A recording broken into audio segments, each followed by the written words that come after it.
Sure.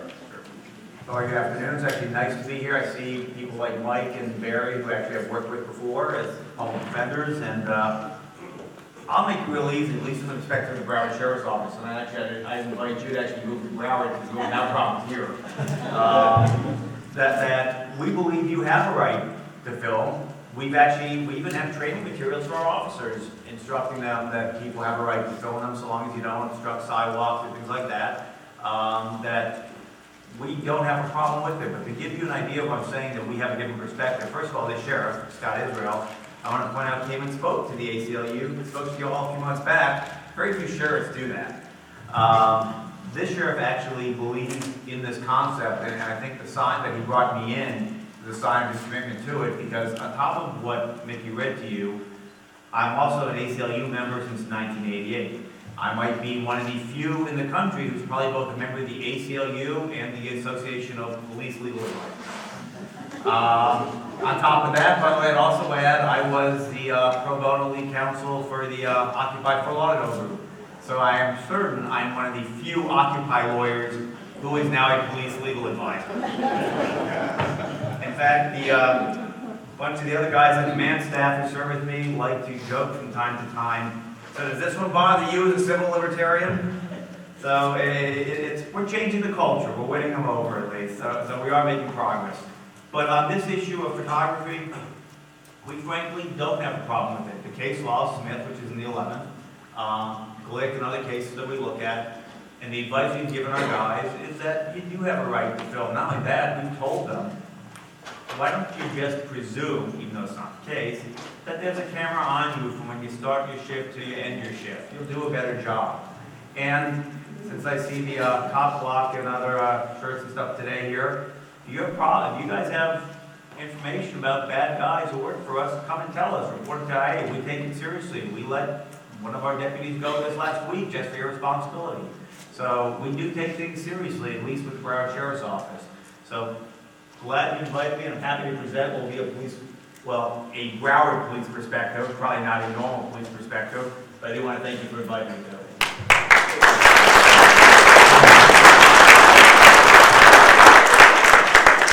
Let's go right ahead. Yeah, well, okay, we always hear a lot of PR from the police department. I'm not saying he's doing that, but they do.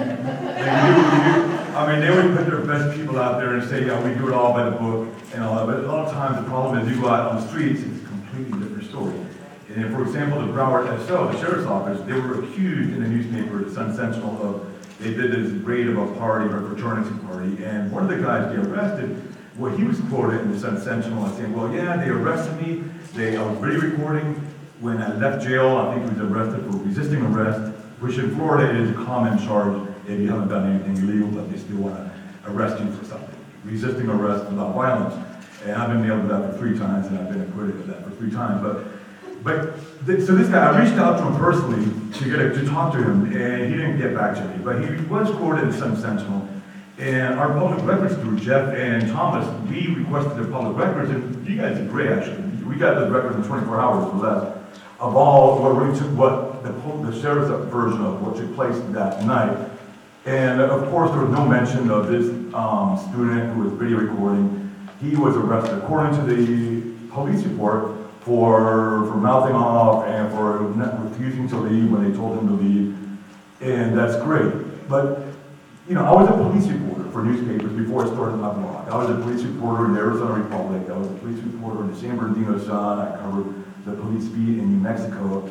And I got very familiar with their tactics. And, one thing I learned is just because they write something on a police report doesn't mean it's exactly true. In fact, cops, and I say they're trained to lie, and I don't have any evidence that they're trained to lie, but to read enough of these police reports, they all read the same a lot of times. And they're all, you can have one from Miami, Seattle, New York, and it's like, I was in fear for my life, he wasn't complying, I had to beat him up, he put the camera on my face, I thought it was a gun. And where the hell are they learning this? Are they being trained, or are they all coming up with this on their own? I don't think so.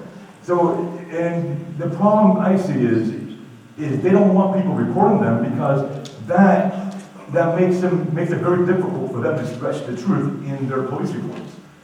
And suddenly, before the cameras were everywhere, you could be arrested and you were maybe asking a question. Maybe you would ask the officer, hey, what's their name?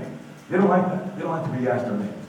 And we have the right, and usually it's our policy to give their name because, they're professional, they're supposedly professional government officials. And they'll arrest you, and in their arrest report, they say, well, he took a swing at me.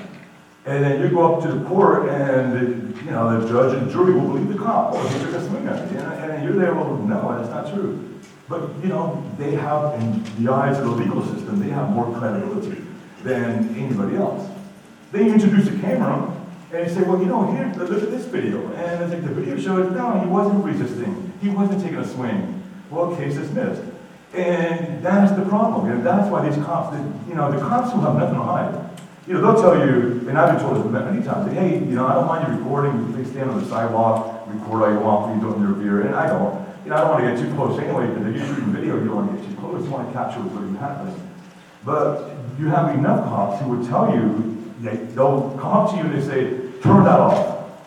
And we're trained, we grew up in this country, we're saying, okay, we want to be good citizens, we want to listen to police officers. So yeah, okay, this guy has a gun, he has a badge, he's got muscles, he's yelling at me, he's got all these, he has a pepper spray, and a taser, and his billy club, and he's got all these muscle-bound cops behind him, and they're very intimidating. And then you turn that off. And then you're like, do I have to turn it off, or am I committing a crime? And then they'll turn around and say, no, I'm asking you to turn it off. I'm asking you, as they edge closer to you, as they surround you, and it's really a request, it's like, okay, you start fearing for your life. Of course, that's the line they use. They go, oh, I'm in fear for my life, which gives them, once they say they're in fear for their life, they can take your life. And we saw that with, you paid attention to the Kevin Thomas case out in California, where these cops from Fullerton beat up this homeless man, and they knew he was mentally ill, because they knew he was part of this community, they knew he was. And they beat him up, and they killed him. Over 9 minutes, they beat him up, they tased him, they kicked him. It was horrible. It was caught on the surveillance camera. The audio was captured on the cop's own body recorder. And they were recently acquitted. And that had a huge impact on me. And it has a lot of people know it had a huge impact on a lot of people, because I personally have been beat up. I personally had my head bashed into the sidewalk. I personally been dragged down the escalator on the shoulder. I personally thought I was going to be killed. And, if you've never been in that situation, you can't really judge, because when you're under a pile of 2 or 3 cops who weigh maybe 250 pounds of all muscle, and they're telling you to stop resisting, and you can't even move, and they're telling you put your hand behind your back, and your hand is like basically holding your body up, you can't really put your hand behind your back, and all you're trying to do is survive, and they're beating you, they're choking you, and because you're not complying. They always say that. Just the other day, I think it was a California Highway Patrol story. Well, he wasn't complying, so we had to tase him, we had to beat him up, we had to kill him. Yesterday, it was in Arizona, where the cops, the deputies, the Pinal County deputies, they shot this guy to death, and they claimed in their arrest report, well, he was reaching for his gun, we had to kill him. And then there was a cell phone video that shows he had his hands up in the air. That came out after the police report. And of course, the Pinal County Sheriff says, well, you know what? They're doing a spin. They're saying, I would have killed him anyway. I would have killed him before, because he wasn't compliant. And we have to ask ourselves, what kind of society are we living in, where we cannot refuse an unlawful order, or we can't even question a cop's orders? Because, we do have freedom of speech. We do have freedom of the press. And we've always had freedom of the press in this country, but it wasn't until recently that we actually have access to the press. In fact, when I started in the newspaper business, I would come over here to one of these little, one of these panels. I would be the guy taking pictures or taking notes. And, I'll be, telling me to stay over there and you're taking pictures. That's the media. And nobody else is taking pictures. Now, how many cameras are out there? And that's awesome, because, this young lady here, she's doing a film. She's going back to London. She's going to do her take of the thing. She might not put the whole thing up. And then, this guy might want to see the whole thing. So everyone's going to put their own take into it. But we should have the right to observe and record. And the First Amendment makes no difference between, well, you have credentials and you don't. You work for CBS and you don't. You work for the Miami Herald and you don't. When I was a cop reporter, I had the credentials. I would go up to the police beat, the scenes, and they're like, you always have the cops in the beginning. Where do you get out of here? And then you show them your press badge, and they're like, okay, well, wait for the PIO, the Public Information Officer. which, you know, if you're part of the mainstream media, then you usually good terms with them and they talk to you and that's the way it works. But, you know, what if you're not working for the media? You know, what if you're just a guy who just happens to come across the scene and they ask you for your credentials? Well, there's no law that says you are required to have credentials if you're shooting in public, in a street. There's no law. There's no law that gives credentialed journalists any more power or privilege than non-credentialed citizens. And that's the one thing I really want to emphasize, because the media, the mainstream media, you know, they're laying people off. They're not covering the news as they should. Everything is going through a huge transition, and part of this transition is you guys, with your cameras. Part of the new media, I call this new media, is everybody is a journalist at any time. And this is really the success of my website, is I'm one guy, and I write all these stories, but the reason I'm writing these stories is because people are sending me their videos, their stories. We have Teresa, who drove in from Louisiana, and she, you know, she was arrested. She walked into a police department in her little small town in Crowley, Louisiana, and she has a pending lawsuit. She walked in there and showed them a copy of the newspaper article for the neighbor in town, because the local media would not write about her lawsuit. Because that's how the media works. You know, sometimes they won't report on their truth. They don't want to piss off the local police departments. And then, so then if they're the only ones who have the right to report, then who's getting the truth? She was actually she went in there, and I'm going to record this. She walks into the police lobby, and of course they're recording her. And she wants to basically document basically her dropping off the newspapers.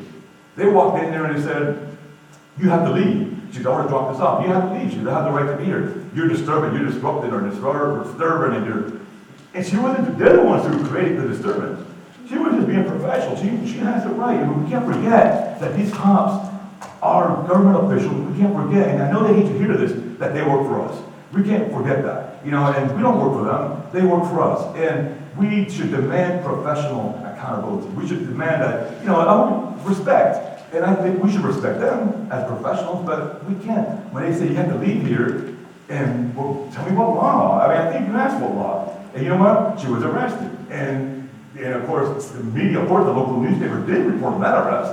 They didn't report on her previously, no, of course not. Then they put her picture up there and they, yeah, well, she was arrested. Well, she emailed me. It was like 4 or 5 in the morning. I got this email, and I'm like dead tired, and I don't sleep because I got everyone emailing me for these stories because the media's not reporting it.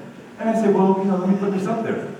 And what I do is I put the phone number of the police department there, and I say, call these people. Call them. And they do. My readers call, and they call, and they call, and they call nonstop. And this is a public listed number.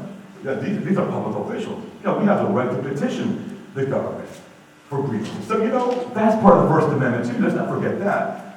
And they got really pissed off, and they said, well, we don't like that, and we're going to say, we're going to tell her, they try to come up with more intimidation tactics. They come, but we don't back down. We keep calling, and guess what? They dropped the charges. They dismissed the charges. And if it wasn't for those people calling, if it wasn't for the reporting that my readers do, and the writing I do, all of us were combined, working together, you know, she probably would have been convicted. And because the local media, we know, that's already been proven. They're not going to be on her side. They're going to be on the police side. And that's just one small example. That happens every single day in this country.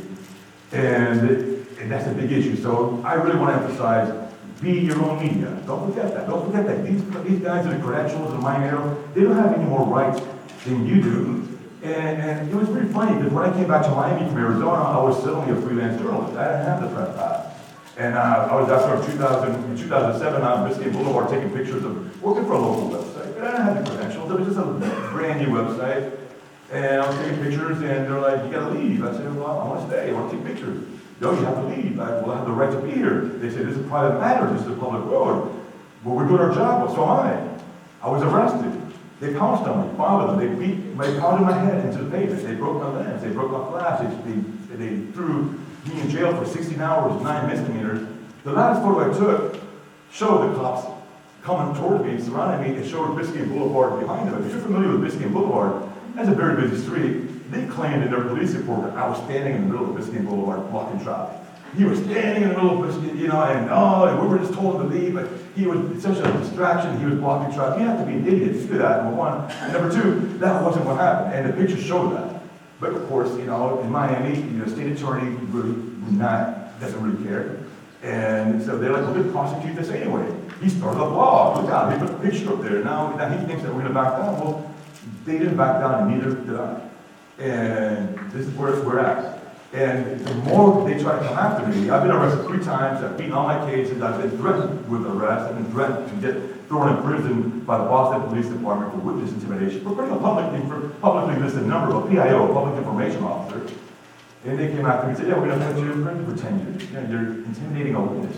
You know, that charge in Boston is actually reserved for mobsters and gangsters, people who actually do, you know, threaten to kill a witness and to testify. Have her putting a phone number up there and say, hey, call the state and tell her that she's out of line because she was trying to put Taylor Hardy, you know, one of my crew members, in prison for calling her and recording her voice and asking her a simple question. So these cops, they have all these tactics that they try to come after you with. And it can be very, very intimidating if you're by yourself, and, you know, you have a lot of money. I mean, they have endless resources. It's your resources, your money. You're paying them, they just throw it back and they come after you, they keep coming after you, keep coming after you. But you know, if we stick together, I've been very fortunate where my readers come together because they know it's not just about me, it's about all of us. And my readers have come together, we raised money for my cases and we won. And like we did Teresa's case, we came together for her and we've done it in many, many cases. And we prevailed. And because of that, because of this new media that we're living now, we're still going through this transition. And you know, it's not going away. These cops want it to go away, and it's not. Now, I want to ask you, I did that training, what was that introduced? That's just the one question. What was that introduced? I do want to say something. We actually, this is the most recent one. This is the one we put out last summer, but I want to take issue with something you said. Okay. You made a comment, you keep saying the cops, the cops, the cops. That's like saying journalists saying you and Sean Hannity, you and Fox News. There are good cops and bad cops. There are good lawyers and bad lawyers. There are responsible journalists. There are people who frankly don't do anything, who will interfere, who will interfere with an arrest, who will do those things. Okay. And it is frankly, to broadcast everyone, kind of undermines your argument. Well, when the good cops stand up against the bad cops, maybe they should get more recognition because what's happening now is the bad cops are doing whatever they want and the good cops are Bad cops are a very, very small minority. Really? Yes, yes, really. I get videos every single day, and as you say a small minority, but how can you justify a small minority when people's lives are being ruined? You throw someone in jail, oh, it's a small minority, who cares if you lost your job? We're not saying who cares, we're saying if you have a complaint, you bring it to us, we investigate it, we actually fire bad cops. Well, is that your problem? No, I can give you real case studies. We're talking about things. But I mean, anyone familiar with internal affairs knows that police investigating police is... Actually, that's correct. Depends on the leadership of the institution. This sheriff brought in people to clean it up. We have gone through the cases. We have actually fired officers. We have civilians on an oversight board that we have. You can't use these generalities. It frankly undermines your case. You're just talking crap. Well, I'm going to have to step in here for a second. And here I was worried that, I don't know if we're going to have enough controversy. Before, there's this one video I really like to play. Hopefully